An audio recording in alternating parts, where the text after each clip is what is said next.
Now, friction is that force which comes into play when one surface tries to slide on the other surface. जब एक surface दूसरे surface के ऊपर slide करने की कोशिश करता है, तो एक फोर्स आती है जो दो सरफेसेस को स्लाइड होने से रोकने की कोशिश करती है। ऐसी फोर्स जब एक सरफेस दूसरे पे स्लाइड करना चाहता है, तो दूसरा सरफेस उसको स्लाइड करने से रोक रहा है। तो that force is known as force of friction. तो here we have these two surfaces. एक ये सरफेस हो गया जो ब्लॉक का सरफेस है, और एक आपके पास ये सरफेस हो गया जो नीचे ये गिवन फ्लोर का या गिवन सरफेस का जो गिवन टॉप फेस है।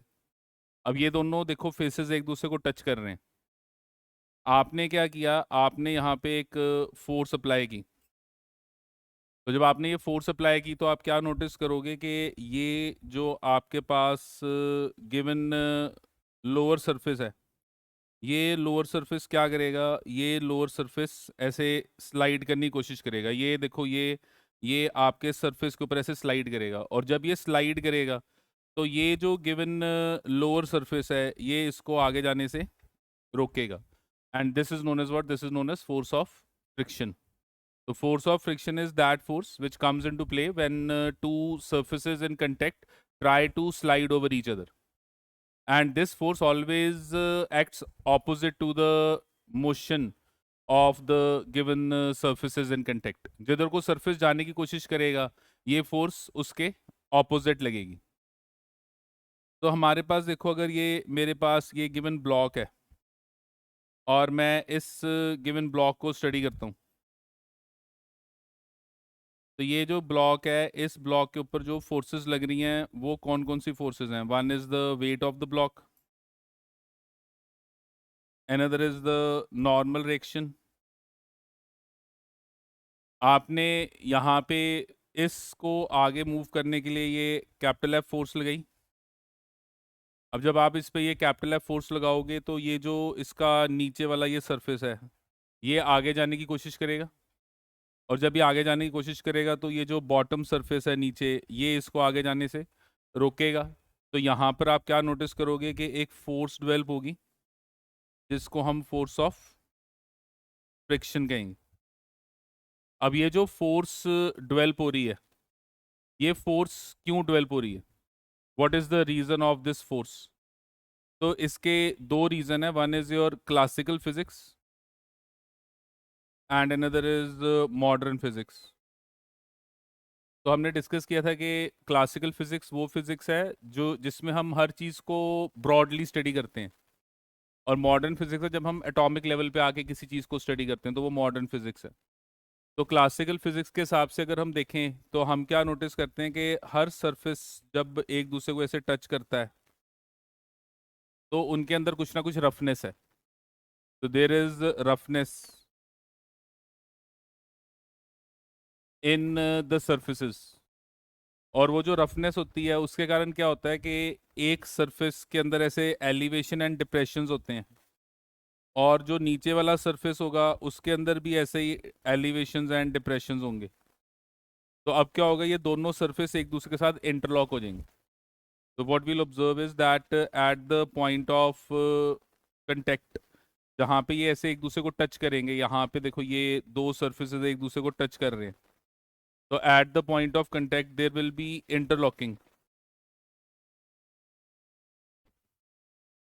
तो इंटरलॉकिंग हो जाएगी बिटवीन द टू सर्फेसेस, और जब इंटरलॉकिंग होगी बिटवीन द टू सर्फेसेस तो जब आप ये आगे फोर्स लगाओगे तो ये जो सर्फेसेस हैं वो एक दूसरे को मूव करने से रोकेंगे, और जब वो एक दूसरे को मूव करने से रोकेंगे तो ये फ्रिक्शन जो है वो डेवलप होगी।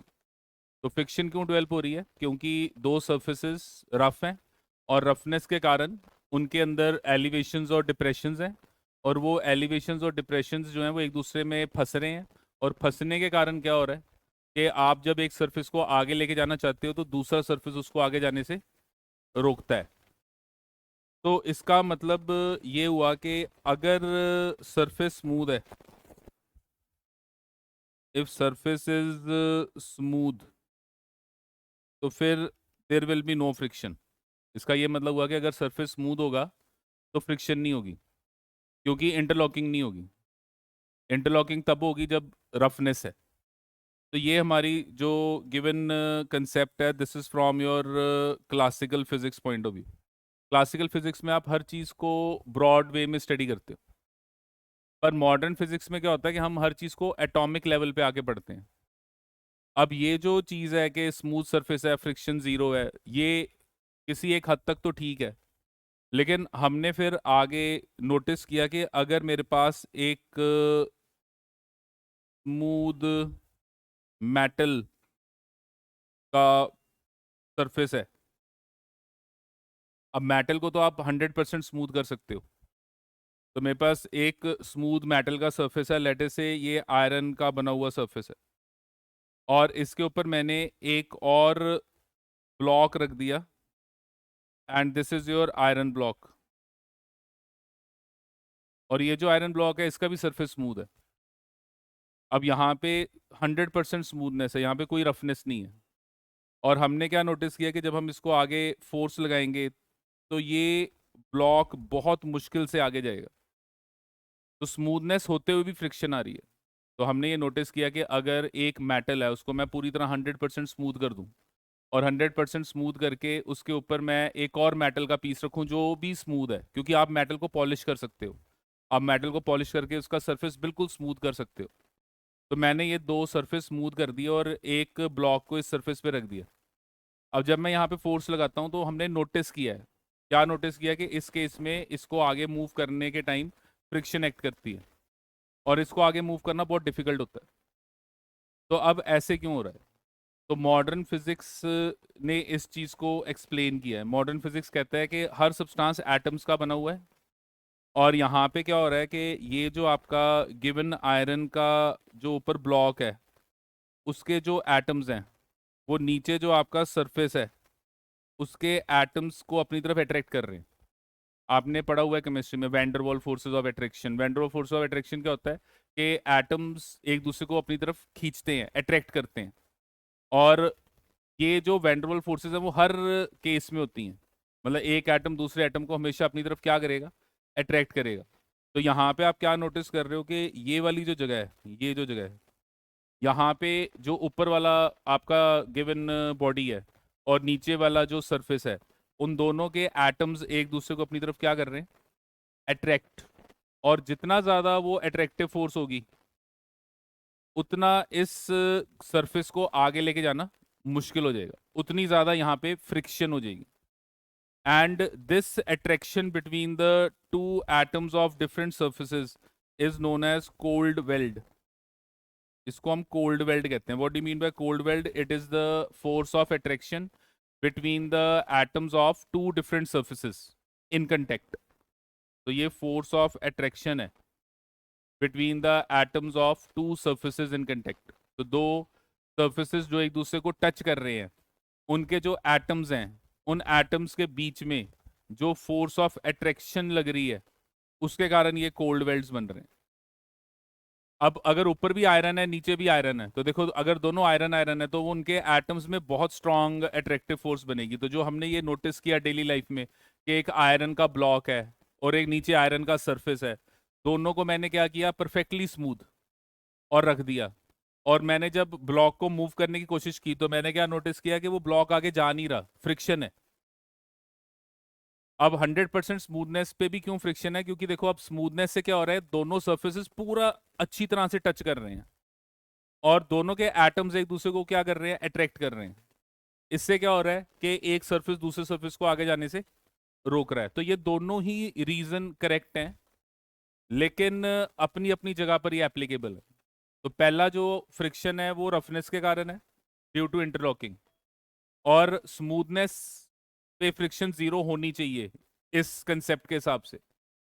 लेकिन हमने नोटिस किया कि जब स्मूथनेस होती है तो भी फ्रिक्शन होती है। वो क्यों होती है? क्योंकि वो जो सरफेसेस टच कर रहे हैं उनके बीच में जो एटम्स हैं वो एटम्स एक दूसरे को अट्रैक्ट कर रहे हैं, और वो जो अट्रैक्टिव फोर्स है उस अट्रैक्टिव फोर्स को हम क्या बोलेंगे, कोल्ड वेल्ड्स। तो इसका मतलब ये हुआ कि there is friction even when the surfaces are smooth.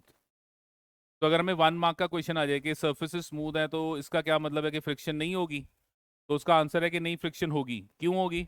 क्योंकि वहां पे जो सर्फेसेस एक दूसरे को टच कर रहे हैं उनके बीच में क्या बन रहे हैं, कोल्ड वेल्ड्स बन रहे हैं, जिसके कारण फ्रिक्शन है। ये 1 मार्क का हमारा क्वेश्चन का आंसर होगा। लेकिन हमने जब फिजिक्स स्टार्ट की थी +1 की, तो हमने वहां पे बोला था कि हम +1 +2 में जो फिजिक्स पढ़ेंगे वो क्लासिकल फिजिक्स पढ़ेंगे। हम मॉडर्न फिजिक्स को लास्ट में, +2 के लास्ट में 1-2 चैप्टर्स हैं जो करेंगे, जो modern physics point of view से बने हैं। अदरवाइज हमारा जो सारा सिलेबस है वो क्लासिकल फिजिक्स के ऊपर बेस्ड है। और क्योंकि हमारा सारा सिलेबस क्लासिकल फिजिक्स के ऊपर बेस्ड है, तो हम जो भी असम्पशंस हैं वो क्लासिकल फिजिक्स के हिसाब से लेंगे।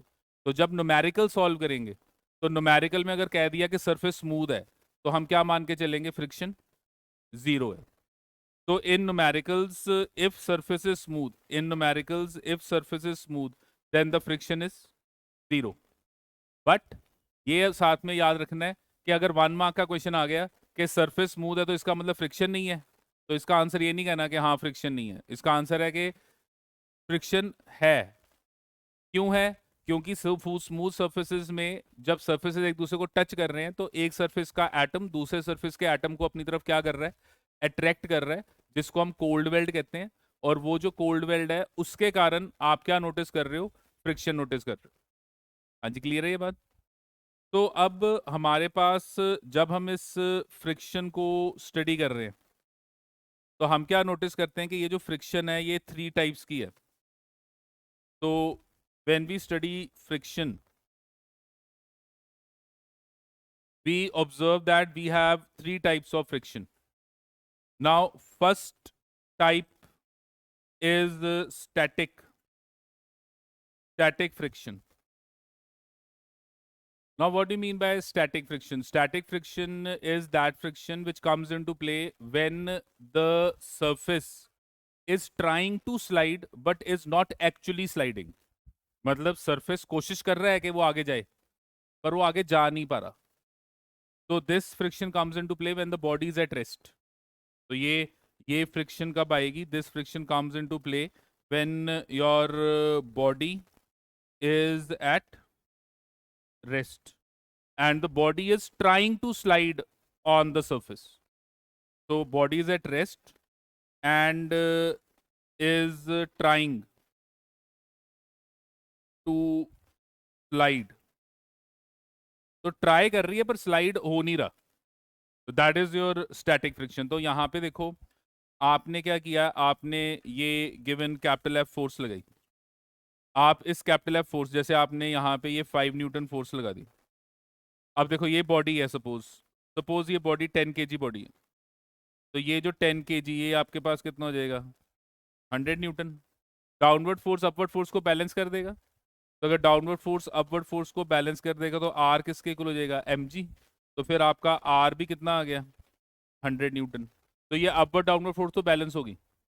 अच्छा, अगर ये बैलेंस होगी, तो मैंने अगर ये 5 न्यूटन फोर्स लगाई, तो ये मेरी 5 न्यूटन फोर्स, अगर सरफेस स्मूथ होता, अगर सरफेस स्मूथ होता, तो ये 5 न्यूटन फोर्स मेरी क्या बननी थी, नेट फोर्स।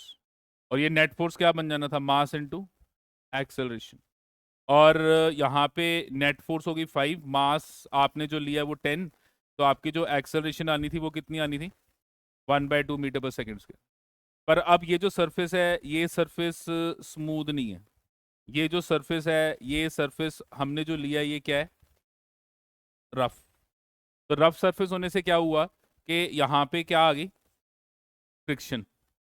तो अगर यहाँ पे फ्रिक्शन आ गई, तो यहाँ पर आपने ये 5 न्यूटन फोर्स लगाई, अगर पीछे फ्रिक्शन भी 5 न्यूटन आ गई, तो फिर क्या होगा, क्या होगा, फिर होगा ये कि ये बॉडी आगे मूव नहीं कर पाएगी। तो फिर यहाँ पे नेट फोर्स, अब नेट फोर्स क्या हो जाएगी, 0। और अगर नेट फोर्स 0 हो जाएगी, तो बॉडी अब मूव नहीं कर पाएगी, तो अब body will remain at rest. तो यहाँ पे क्या हुआ कि आपने अप्लाइड फोर्स लगाई और फिर पीछे फ्रिक्शन आई, और वो जो आपकी अप्लाइड फोर्स है और वो जो पीछे फ्रिक्शन है, वो दोनों क्या है, इक्वल है। तो बॉडी आगे मूव नहीं कर रही। उस टाइम जो फ्रिक्शन लग रही है, उस टाइम जो फ्रिक्शन लग रही है वो कौन सी फ्रिक्शन है, स्टैटिक फ्रिक्शन।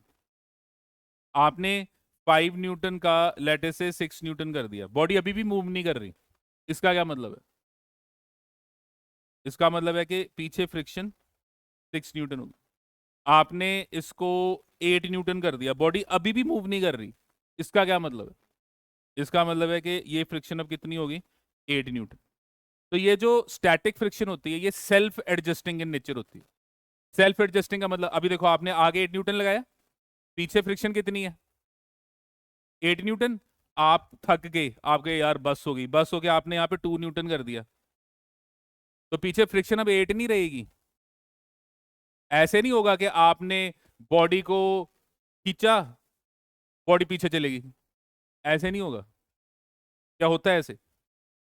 बॉडी रेस्ट पे है, आप उस पर फोर्स लगाओगे, आप उसको राइट साइड खींचोगे, बॉडी पीछे चलेगी, ऐसे थोड़ा ना होगा कि होगा।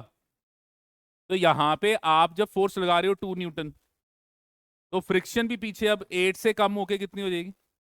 2 न्यूटन हो जाएगी। ये बात याद रखनी है कि फ्रिक्शन ने अपने आप को एडजस्ट करना है। आपने अप्लाई करनी फोर्स, और आपके फोर्स अप्लाई करने के बाद फ्रिक्शन अपने आप को क्या करेगी? एडजस्ट करेगी। आपने फोर्स बढ़ा दी, पीछे फ्रिक्शन भी बढ़ गई, आपने फोर्स कम कर दी, पीछे फ्रिक्शन भी कम हो जाएगी, वो बड़ी नहीं रहेगी। हाँ जी, समझ में आ रही बात?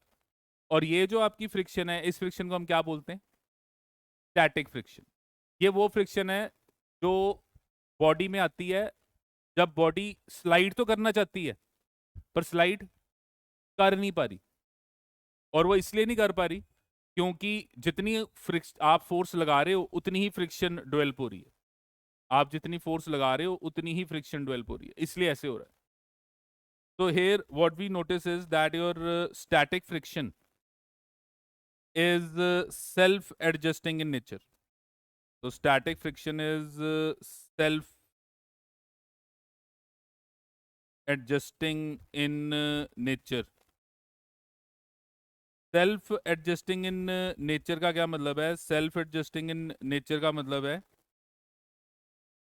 कि आपकी जो फ्रिक्शन होगी और जो आपकी अप्लाइड फोर्स होगी वो हमेशा इक्वल होंगे। फ्रिक्शन और अप्लाइड फोर्स इक्वल होने का क्या मतलब है कि जितनी आप बॉडी पे अप्लाइड फोर्स लगाओगे उतनी ही बॉडी में क्या जनरेट होगी? फ्रिक्शन। हाँ जी, क्लियर है ये बात? ठीक है। अच्छा, अब यहां पे आप क्या कर रहे हो? आप फोर्स आपने 8 न्यूटन कर दी, पीछे फ्रिक्शन जो है वो भी आपकी 8 न्यूटन होगी। आप फोर्स बढ़ाते जा रहे हो, आपने 8 को 10 न्यूटन कर दिया। अब आप अप्लाइड फोर्स बढ़ाते जा रहे हो, अब एक तो टाइम ऐसा आएगा कि आपकी अप्लाइड फोर्स इतनी ज्यादा हो जाएगी कि बॉडी स्लाइड करना स्टार्ट हो जाएगी। तो आप अप्लाइड फोर्स बढ़ा रहे हो, तो बढ़ाते बढ़ाते एक ऐसी अप्लाइड फोर्स आएगी जिस पे ये जो बॉडी है, ये जो ब्लॉक है, ये जो बॉडी है, it will be at the verge to move. Verge का मतलब कि अब उसके अंदर जस्ट मोशन आने वाला है। मोशन आने वाला मतलब कि अगर आपने थोड़ी सी भी अप्लाइड फोर्स अब और बढ़ाई तो बॉडी विल स्टार्ट मूविंग। तो जब बॉडी जस्ट मूव करने वाले वर्ज पे है, उस टाइम बॉडी के अंदर जो फ्रिक्शन डेवलप होती है वो उसकी मैक्सिमम पॉसिबल फ्रिक्शन है, उससे ज्यादा फ्रिक्शन और नहीं हो सकती, तभी body at the verge to move है। तो फ्रिक्शन सेल्फ एडजस्टिंग, आप अप्लाइड फोर्स बढ़ा रहे हो, फ्रिक्शन बढ़ रही है बढ़ रही है बढ़ रही है, पर एक वैल्यू है जिसके बाद फ्रिक्शन और नहीं बढ़ सकती।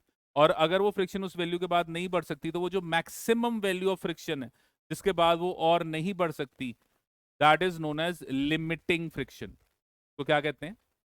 Limiting friction. तो जो सेकेंड टाइप ऑफ फ्रिक्शन हमारे पास है, that second type of friction is limiting friction. So what do we mean by limiting friction? Limiting friction is that friction which is the maximum possible friction which comes into play into a body when the body is at verge to move. So when the body is at verge to move, body is at verge to move, then your given friction is known as limiting friction. So it is the maximum possible value of static friction. ये static friction की maximum possible value है क्योंकि body अभी भी rest पे है, just move करने वाली है। तो this is the maximum possible value of static friction. ये स्टैटिक फ्रिक्शन की मैक्सिमम पॉसिबल वैल्यू है। And it is represented by Fs or it is represented by Fl. तो इसको हम Fs या Fl से रिप्रेजेंट करते हैं. Maximum value of your static friction is represented by Fs और Fl. अब ये जो maximum value of static friction, इसको अगर हम देखेंगे तो what we observe is that it is directly proportional to the normal reaction. तो ये लॉज ऑफ फ्रिक्शन के अकॉर्डिंग, अगर मैं फ्रिक्शन के लॉज को देखूं तो लॉज ऑफ फ्रिक्शन के अकॉर्डिंग हमने ये नोटिस किया कि ये जो हमारी लिमिटिंग फ्रिक्शन है, ये जो maximum value of static friction है, ये जो लिमिटिंग फ्रिक्शन है, इसकी जो वैल्यू है, ये जो नॉर्मल रिएक्शन इसको नीचे से सरफेस से मिल रहा है उसके डायरेक्टली प्रोपोर्शनल है. देखो यहाँ पे अगर आप नोटिस करो तो अगर मैं ये नीचे से सरफेस हटा दूं तो सरफेस हटाने पे बताओ कौन सी फोर्सेस हटेंगी. एक, ये नॉर्मल रिएक्शन लगना बंद हो जाएगा और दूसरा ये फ्रिक्शन लगना बंद हो जाएगा.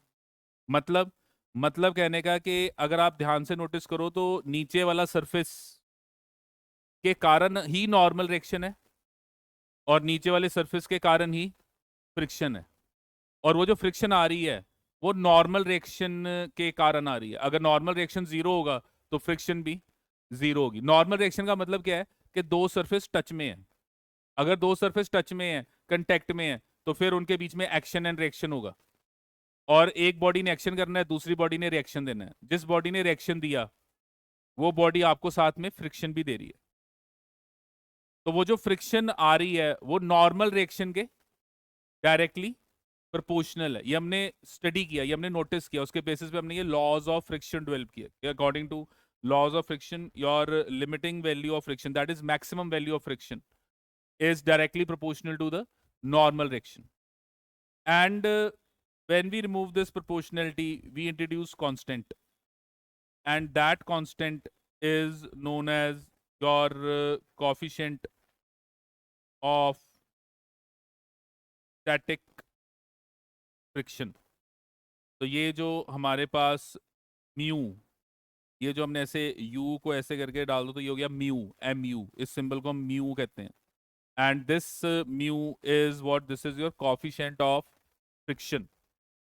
और जब मैं mu s लिख रहा हूं तो it is coefficient of static friction. तो ये आपके पास आ गया coefficient of static friction, and this is your maximum value of your given static friction or maximum value of the friction which will come into play when the body is at verge to move. तो इसको हम limiting friction कहते हैं. अब ये जो mu है, this depends on nature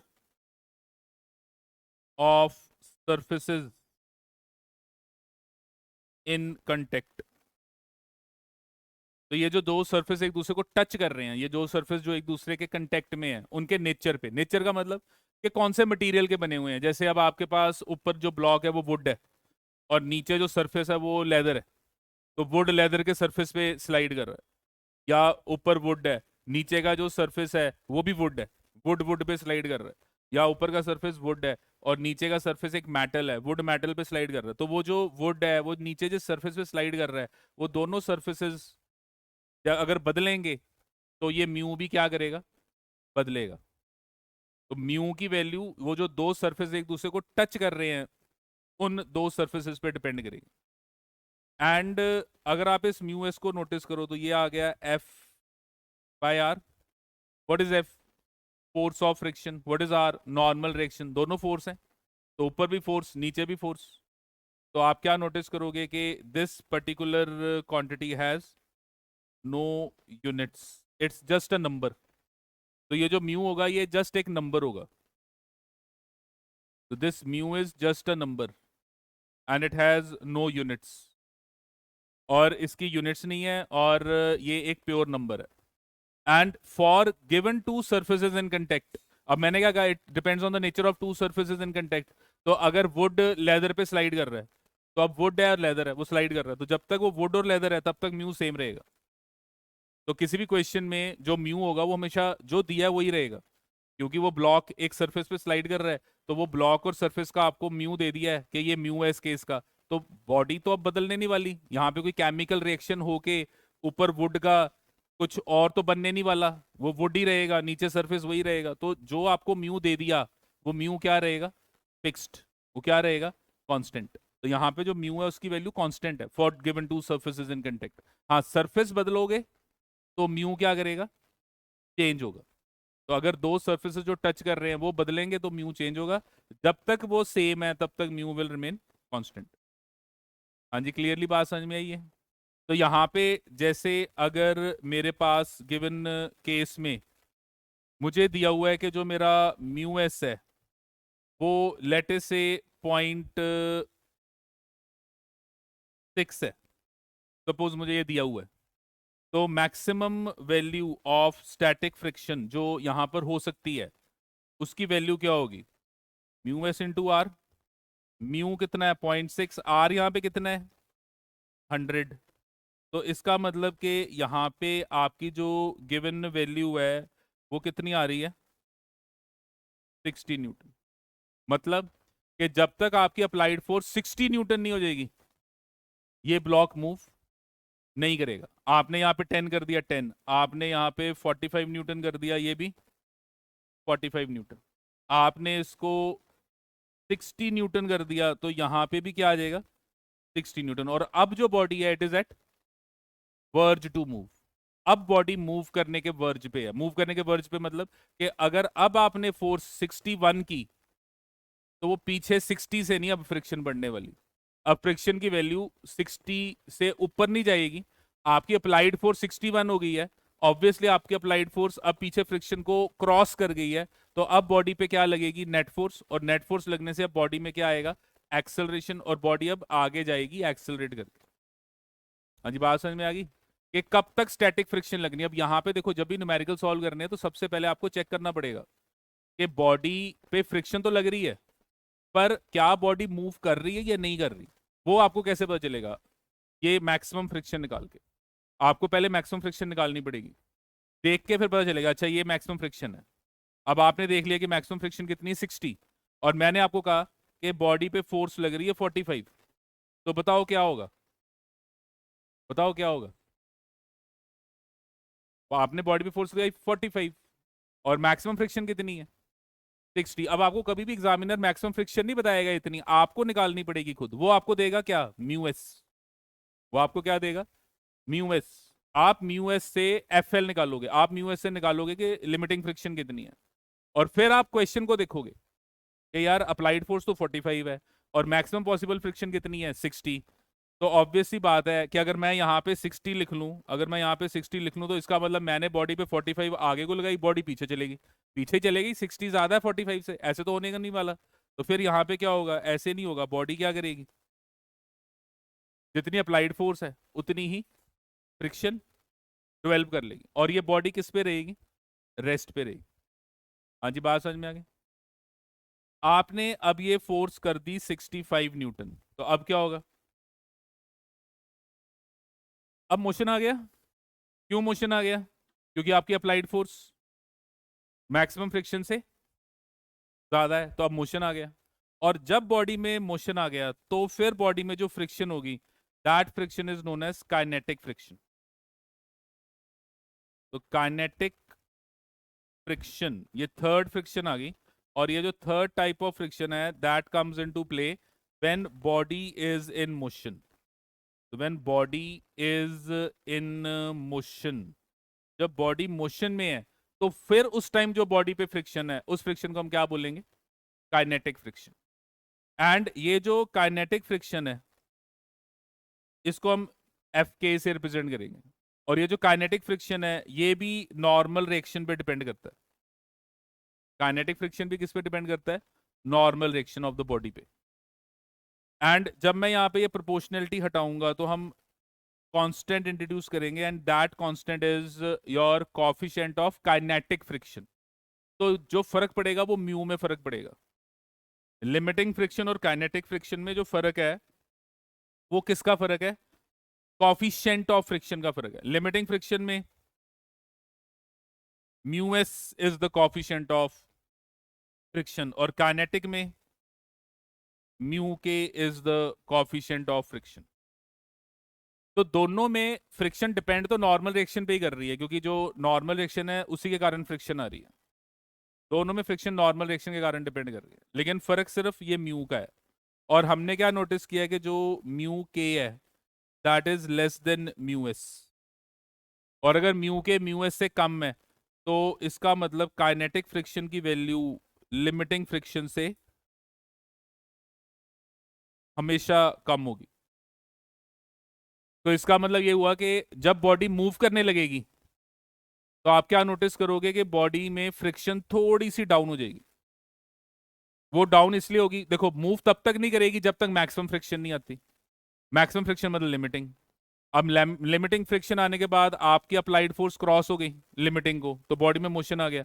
पर एक बार बॉडी में मोशन आ गया तो अब जो फ्रिक्शन होगी वो लिमिटिंग नहीं होगी, अब जो फ्रिक्शन होगी वो कौन सी होगी? काइनेटिक।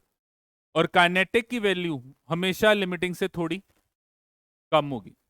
काइनेटिक की वैल्यू हमेशा लिमिटिंग से स्लाइट कम होगी। क्यों? क्योंकि ये कॉफिशिएंट ऑफ फ्रिक्शन का फर्क है। हाँ जी, बात समझ में आ रही क्या कह रहे हैं? तो दो कॉफिशिएंट्स आ गए, एक कॉफिशिएंट ऑफ स्टैटिक फ्रिक्शन, एक coefficient of kinetic friction. Coefficient of static friction को यूज करना है जब मैक्सिमम फ्रिक्शन निकालनी है।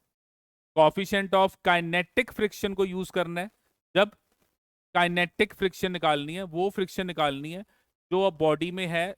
कब? When the body is in motion. When the body is in motion, उस टाइम बॉडी में जो फ्रिक्शन होगी उसका फॉर्मूला आपका ये वाला फॉर्मूला बनेगा, ये आपका फॉर्मूला बनेगा। अब क्वेश्चन आ गया कि ये ऐसे क्यों है, वाई ऐसा क्यों है, म्यू के म्यू एस से कम क्यों है। अब क्वेश्चन आया कि ऐसा क्यों हो रहा है कि ये दो चीजें आपस में जब रिलेटेड हैं तो इक्वल क्यों नहीं है। तो देखो यहाँ पे एक बात अंडरस्टैंड करनी है कि हमने जब न्यूटन्स फर्स्ट लॉ पढ़ा था तो हमने कहा था कि कोई भी बॉडी अपने आप आगे मूव नहीं करने वाली। बॉडी को आगे मूव करवाना है तो क्या करना पड़ेगा, उस पर फोर्स लगानी पड़ेगी। अगर आप बॉडी पे फोर्स लगाओगे तो ही बॉडी रेस्ट से मोशन में आएगी। अब यहां पे इस बात को अंडरस्टैंड करो। आपके पास ये एक बॉडी है, ये बॉडी लेट से 5 kg की बॉडी है, ये बॉडी अभी रेस्ट पे है, ठीक है। आप इस बॉडी को मोशन में लाना चाहते हो, क्या ये अपने आप मोशन में आ जाएगी? नहीं आएगी। आपको क्या करना पड़ेगा? फोर्स लगानी पड़ेगी। आपने क्या किया, आपने इस बॉडी पे 10 न्यूटन फोर्स लगाई, ठीक है। अब जैसे ही आपने इस बॉडी पे 10 न्यूटन फोर्स लगाई, ये बॉडी में क्या आएगा? एक्सेलरेशन। बॉडी में एक्सेलरेशन आ गई, और एक्सेलरेशन लेटे से कितनी आ गई? 2 मीटर पर सेकेंड। आपने 1 सेकेंड के लिए फोर्स लगाई, 1 सेकेंड, तो v is equal to u plus 80। तो u0, a कितना है 2, 1 सेकेंड, तो वेलोसिटी कितनी होगी? 2 मीटर पर सेकेंड। और आपने अब ये फोर्स लगानी बंद कर दी। तो आप ध्यान से देखो, आपने 10 न्यूटन फोर्स लगाई, वो 10 न्यूटन फोर्स ने बॉडी को रेस्ट से किस में ला दी? वो मोशन। और आपने वो बंद कर दी, और जब आपने बंद की उस टाइम बॉडी के अंदर कितनी वेलोसिटी थी? 2 मीटर पर सेकेंड। अब बॉडी 2 मीटर पर सेकेंड से आगे जाती रहेगी, अब वो रुकने नहीं वाली। मतलब आपको वो जो 10 न्यूटन फोर्स लगाई आपने, वो जो 10 न्यूटन आपने लगाई, वो आपने क्यों लगाई? ताकि बॉडी रेस्ट से मोशन में आ जाए। अच्छा, अब मोशन में आ गई, आप अब वो 10 न्यूटन बंद कर दी, अब आपने फोर्स लगानी बंद कर दी, फिर भी बॉडी किस में है? मोशन में। अब आपको उस फोर्स की जरूरत नहीं है। कौन सी फोर्स की जरूरत? जिस फोर्स ने बॉडी को रेस्ट से मोशन में लेके आई थी। अब यही चीज यहां समझनी है कि जब बॉडी रेस्ट पे है तो बॉडी के अंदर नीचे वाला सरफेस तो उसको रोक ही रहा है, पर बॉडी के अंदर खुद एक इनएबिलिटी है to come in motion by itself. उस इनएबिलिटी को खत्म करने के लिए भी आपको क्या करना पड़ेगा? एक एक्स्ट्रा फोर्स लगानी पड़ेगी। तो लिमिटिंग फ्रिक्शन इसलिए ज्यादा है क्योंकि लिमिटिंग फ्रिक्शन में दो चीजें हैं, एक वो जो दो सरफेस कांटेक्ट में है वो, प्लस बॉडी का इनर्शिया ऑफ रेस्ट। उस इनर्शिया ऑफ रेस्ट को खत्म करना है। अगर वो इनर्शिया ऑफ रेस्ट को खत्म करना है तो आपको क्या करना पड़ेगा, एक्स्ट्रा फोर्स लगानी पड़ेगी। पर एक बार वो इनर्शिया ऑफ रेस्ट खत्म हो गया, फिर वो एक्स्ट्रा फोर्स की जरूरत नहीं है। तो इसका मतलब कि बॉडी में जब मोशन आ जाता है तो फिर फ्रिक्शन इसलिए कम हो जाती है क्योंकि वो जो फ्रिक्शन लिमिटिंग में है उसमें दो चीजें हैं। कौन सी दो चीजें? एक, जो दो सरफेस का आपस में, और दूसरा बॉडी की खुद की आगे जाने की इनएबिलिटी। तो अब वो आपको इनर्शिया ऑफ मोशन लाने के लिए एक्स्ट्रा फोर्स लगानी पड़ेगी, पर एक बार वो बॉडी मोशन में आ गई फिर वो एक्स्ट्रा फोर्स की जरूरत नहीं पड़ेगी। हाँ जी, बात समझ में आ रही क्या कह रहे हैं? तो इसलिए हमेशा जो स्टैटिक फ्रिक्शन है वो बड़ा होगा काइनेटिक फ्रिक्शन से। इसमें एक और चीज है, अगर हम इंटरलॉकिंग्स की बात करें तो देखो, इंटरलॉकिंग्स जब बॉडी रेस्ट पे है तो इंटरलॉकिंग्स प्रॉपर वे में होती हैं। एक बार मोशन स्टार्ट हो गया तो फिर वो जो आपके डिप्रेशंस और एलिवेशंस हैं वो प्रॉपरली एक दूसरे में लॉक नहीं हो पाएंगे। देखो, जब कोई चीज पड़ी हुई है तो पड़ी हुई चीज के पास सफिशिएंट टाइम है एक दूसरे को अपने अंदर लॉक करने के लिए। पर एक चीज जब ऐसे मूव कर रही है तो मूव करते हुए इंटरलॉकिंग जो है वो टेंडेंसी कम हो जाएगी, क्योंकि ऊपर वाली बॉडी में मोशन है और मोशन के कारण क्या होगा, वो लॉक करने से पहले ही उसको आगे ले जाएगी। तो इंटरलॉकिंग्स वीक हो जाती हैं। कब वीक हो जाती हैं? जब बॉडी किस में आते हैं, मोशन में। या कोल्ड वेल्ड्स, एटम एटम एक दूसरे के साथ जुड़े हुए हैं, अगर मोशन आ गया तो वही जो एटम है अब दूसरे अगले एटम के साथ बॉन्ड बनाएगा। पहले वो दोनों एटम्स जुड़े हुए थे, अब जब आगे जा रहे हैं तो सरफेस तो वही है, नीचे वाला सरफेस तो वही है, ऊपर वाला ब्लॉक आगे जा रहा है। तो ऊपर वाला ब्लॉक हर बार नीचे वाले सरफेस के न्यू एटम के साथ क्या करेगा, कोल्ड वेल्ड बनाएगा। इससे वो वेल्ड प्रॉपर नहीं बन पाएंगे, तो वो जो बॉन्ड है वो पहले से वीक हो जाएगा। तो ये सारी रीजंस यहाँ पे इन्वॉल्व है कि म्यू एस क्यों ज्यादा और म्यू के क्यों कम है। तो म्यू एस क्यों ज्यादा है, तो उसके लिए ये सब रीजंस हैं। पहला रीजन, इनर्शिया ऑफ रेस्ट से मोशन में लाना है, पर एक बार मोशन में आ गया तो एक्स्ट्रा फोर्स की जरूरत नहीं है। दूसरा, इंटरलॉकिंग्स वीक हो जाएंगी जब क्या आ जाएगा, मोशन। तीसरा, कोल्ड वेल्ड्स भी वीक हो जाएंगे जब क्या आ जाएगा, मोशन। इसलिए म्यू के हमेशा म्यू एस से कम है। हाँ जी, समझ गए इस बात को? तो इसका मतलब ये हुआ कि once the body comes in motion, अगर एक बार बॉडी मोशन में आ गई तो फिर एक्सेलरेशन अगर निकालनी है बॉडी की तो फिर काइनेटिक फ्रिक्शन लेनी पड़ेगी। लिमिटिंग फ्रिक्शन आपको ये बताएगा कि मोशन आया या नहीं आया। पर एक बार मोशन आ गया फिर लिमिटिंग फ्रिक्शन नहीं लोगे वहां पे, फिर कौन सी फ्रिक्शन लोगे, काइनेटिक। तो आपको हमेशा न्यूमेरिकल्स में दोनों म्यू दिए होंगे, दोनों म्यू दिए होंगे, ये भी दिया होगा और साथ में म्यू के भी दिया होगा। ये दोनों म्यू आपको दिए होंगे और हमेशा म्यू के म्यू एस से कम ही होगा। और आपको एग्जामिनर, जैसे अब ये क्वेश्चन है, यहाँ पे वो कहेगा ये मैंने 50 न्यूटन फोर्स लगाई है, बताओ फ्रिक्शन कितनी है और एक्सेलरेशन कितनी है। तो आप सबसे पहले चेक करोगे कि मोशन आया या नहीं आया। उसके लिए आप क्या देखोगे, मैक्सिमम पॉसिबल फ्रिक्शन। और मैक्सिमम पॉसिबल फ्रिक्शन के लिए आप ये लिमिटिंग फ्रिक्शन निकालोगे। तो आपको सबसे पहले लिमिटिंग फ्रिक्शन इसलिए निकालनी है कि चेक करना है कि मोशन आया या नहीं आया। अच्छा, अब आप क्या देख रहे हो कि 50-60 से कम है तो मोशन नहीं आया। अगर मोशन नहीं आया तो पीछे फ्रिक्शन कितनी लग रही है, 50 न्यूटन, और एक्सेलरेशन कितनी है, 0। लेकिन अगर मैं इस 50 को 65 कर दूं तो अब आप क्या करोगे, चेक करो इसके साथ, पहले चेक करो तो क्या नजर आ रहा है कि मोशन आ गया। अगर मोशन आ गया तो अब जो पीछे फ्रिक्शन लगेगी वो फ्रिक्शन कौन सी लगेगी, काइनेटिक।